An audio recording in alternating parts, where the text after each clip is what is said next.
Mesdames et messieurs, bonjour et bienvenue sur notre chaîne YouTube. Avant de commencer, abonnez-vous et cliquez sur la cloche de notification pour ne rien rater. Bravo à Kagame. Nous ne cesserons de dire bravo à Kagame. Et nous disons bravo à Kagame, mais nous savons aussi qu'il a des tares, qu'il a des faiblesses, que nous allons faire dans une prochaine vidéo. Donc, quand nous disons bravo à Kagame, c'est pour magnifier ses atouts, ou peut-être, et plus encore même, bonifier ce qu'il a eu déjà à faire de bien pour son pays et pour le peuple africain. Nous disons également bravo à l'armée rwandaise, parce que là, il est un chef d'armée et il a une très bonne armée. Une armée qui a assuré la paix et la sécurité dans son territoire, chez les voisins, et est portée même à l'international. Donc, si vous voulez savoir pourquoi je dis bravo à Kagame et à l'armée rwandaise en général, vous savez ce qu'il y a à faire. Abonnez-vous, cliquez sur la cloche de notification et surtout, n'hésitez pas à nous préparer des commentaires. Avant de commencer, lâchez-nous des pouces. Que vous soyez déjà abonné ou pas, mettez-nous des pouces et je vous donne rendez-vous tout de suite.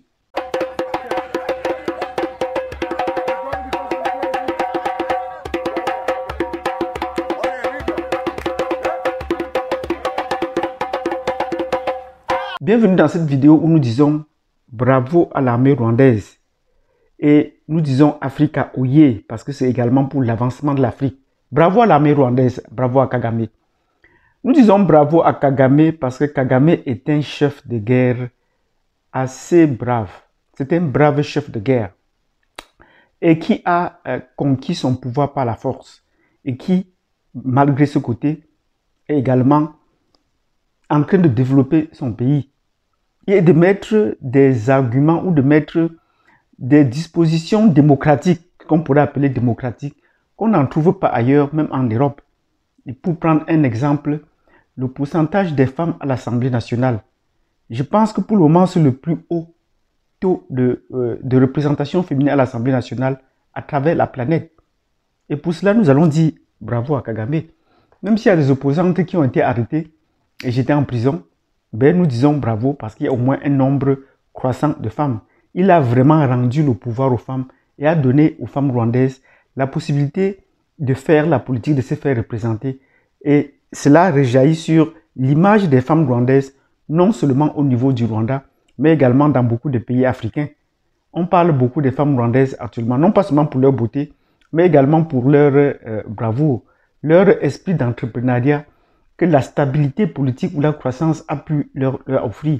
Et c'est la raison pour laquelle nous disons bravo à Kagame, même s'il n'est pas un démocrate, comme les Occidentaux pourraient le voir, mais nous aimerions avoir ces genres de dictateurs en Afrique.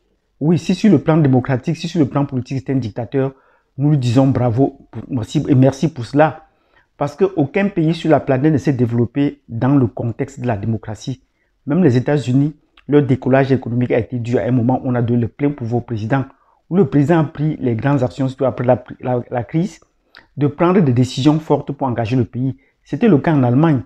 Ce que Hitler a fait en Allemagne, aucun président n'a fait après que la démocratie est venue. Le général de Gaulle, pareil, en France. Donc, quand nous, Africains, nous avons besoin d'un pouvoir fort pour établir la sécurité et lancer le développement, il faut qu'on sorte des discours. Donc, c'est un chef d'État, c'est un chef de guerre que nous souhaiterons avoir ailleurs en Afrique. Nous lui disons bravo parce qu'il a pu déjà mettre ce système démocratique qui dure depuis 25 ans. Et nous estimons qu'il va encore durer plus longtemps. Nous le souhaitons à sa guise. Si pour le développement et pour le bien-être des Rwandais, nous souhaitons qu'il continue. Parce que ce n'est pas toujours en faisant des élections qu'on arrive à une paix. Des pays où on a fait les résolutions régulièrement, tous les 5 ans, on a vu vraiment des poltrons arriver au pouvoir et qui, dès leur premier voyage, partaient à Paris, demander les conseils ou voir ce qu'il y avait lieu de faire. Nous ne souhaitons pas ce genre de président en Afrique, même si on doit les renouveler. Et si la transition doit se faire, qu'elle doit être assez bien préparée pour donner à des Africains, pour que les vrais Africains, pour que le peuple choisisse. Parce que vous comprenez, dans ce cas, nous allons revenir là-dessus. En Afrique, les peuples ne choisissent pas les hommes qui les gouvernent. C'est la raison pour laquelle il y a toutes des crises après les élections, des crises post-électorales comme on dit, et le peuple ne cesse de manifester. Vous avez vu le cas au Mali avec le cas d'Ibeka. Après être élu à plus de 75%, La rue a réclamé sa tête et heureusement, il y a eu des hommes courageux pour prendre le pouvoir et le rendre au peuple pour le moment. Donc, les démocraties électives, il parle des élections, nous n'en souhaitons pas. Il faudrait que le peuple africain soit à mesure de désigner des hommes forts pour tenir le peuple. Est-ce qu'il y a la démocratie en Russie? Est-ce qu'il y a la démocratie en Chine, à l'occidental? Les Chinois n'en parlent plus, ou les Russes. Donc, nous disons bravo à Kagame qui assoit son pouvoir sur le plan militaire, sur le plan sécuritaire. Et le Rwanda est un des pays à l'intérieur les plus sécurisés aujourd'hui. Même si on va parler de la paix des cimetières, mais c'est au moins un pays en paix. Et c'est sur cette base, sur cette fondation que le pays peut décoller. Et le décollage du pays s'est fait aux yeux de tout le monde. Les usines installées, les usines européennes qui viennent s'installer à Kigali, au Rwanda, c'est parce qu'il y a une certaine stabilité, une certaine garantie de prospérer sur le long terme. Et c'est grâce à son armée, et c'est un exemple que les peuples africains devaient copier, grâce à son armée qui a su pacifier le pays de l'intérieur, dans les pays voisins et même plus maintenant à l'international. C'est de cela que nous allons parler dans cette vidéo, parce que nous disons bravo à l'armée rwandaise, une armée qui a eu le courage de pouvoir annexer une partie du Congo pour ses raisons sécuritaires. Les Européens l'ont fait pareil. Quand c'est une question de vie ou de mort, il faut prendre tous les moyens à sa disposition. Pour sécuriser sa frontière, il a dû annexer une certaine partie. Mais est-ce qu'ils sont partis entièrement du Congo? Non.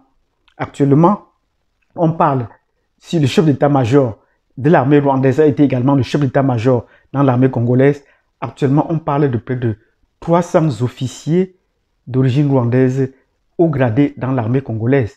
Donc voilà une armée qui a pu s'implacer dans le voisin pour assurer sa sécurité. Si les Africains pouvaient copier cet exemple de pouvoir asseoir leur sécurité sur une forte armée pareille, nous leur dirons bravo et de pouvoir continuer. Et on a trouvé maintenant l'armée rwandaise sur beaucoup d'autres fronts.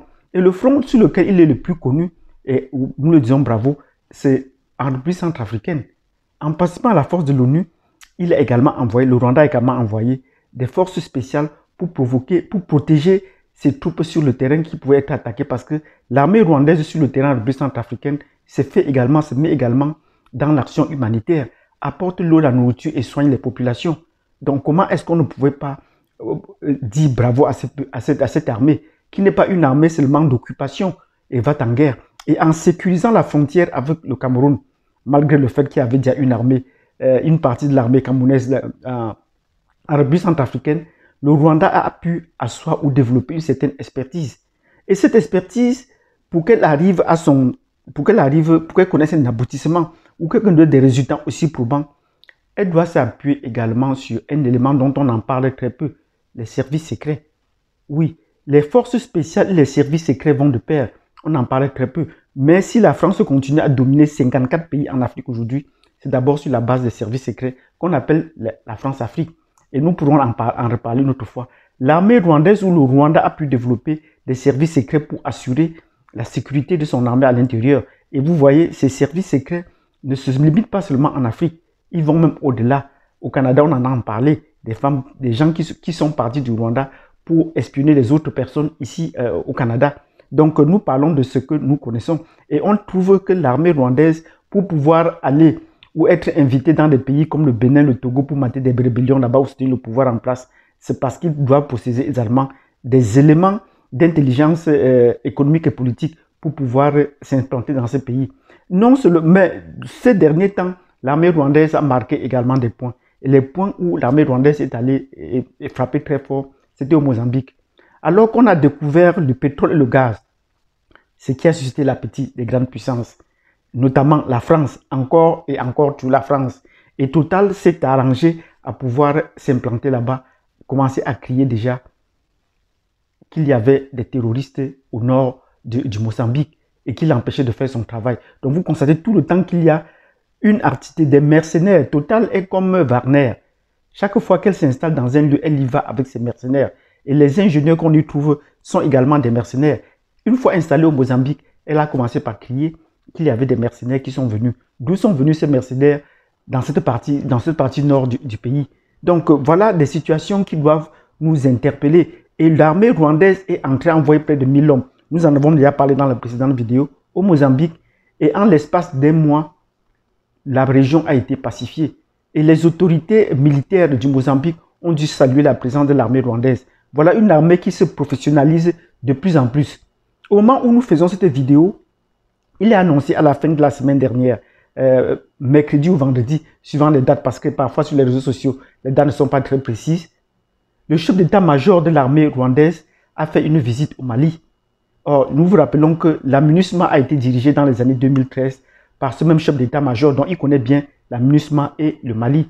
Donc, il a visité Bamako et il a rencontré le colonel Sadio Kamara, avec qui on dirait qu'ils ont signé des accords pour que le Rwanda envoie 1000 hommes, pour que le Rwanda envoie encore des troupes au Mali pour participer à l'établissement de la paix dans cette partie du continent.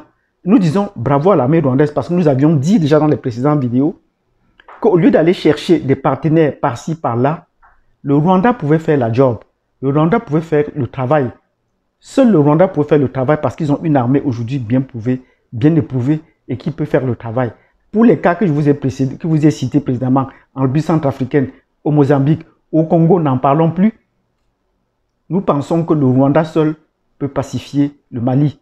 Il ne faudrait pas que la France nous dise toujours que c'est un travail de titan, c'est un travail et met près de 8 ans à le pacifier. Partout où le Rwanda est parti, elle n'a pas mis plus d'1 mois pour pacifier la zone qui est passée sous le contrôle des autorités en place avec son appui.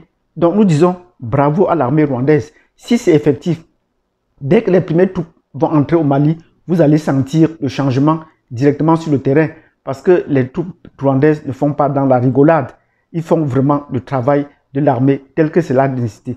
Donc si vous avez apprécié cette vidéo dans laquelle nous avons dit bravo à Kagame, un chef de guerre reculé qui se bat pour le développement de l'Afrique, et vous voyez les résultats économiques sont bien prouvés maintenant, sont bien avérés.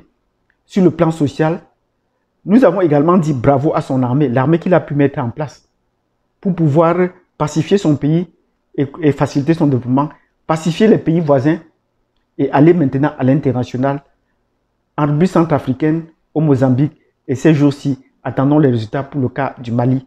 Si c'est effectif qu'il a envoyé des troupes, les résultats seront probants, seront avérés dans les jours à venir. Donc si vous avez aimé cette vidéo, n'oubliez pas de vous abonner, de cliquer sur la cloche de notification et de nous laisser un commentaire. Et si vous avez également aimé cette vidéo jusqu'à la fin et que vous n'êtes pas abonné, n'oubliez pas de nous mettre des pouces, ce serait intéressant. Et nous allons revenir sur les tares, sur notre vidéo, sur les tares ou les faiblesses, les points négatifs de Kagame et du Rwanda et de l'armée rwandaise. Sur ce, je vous donne rendez-vous à la prochaine vidéo. Merci.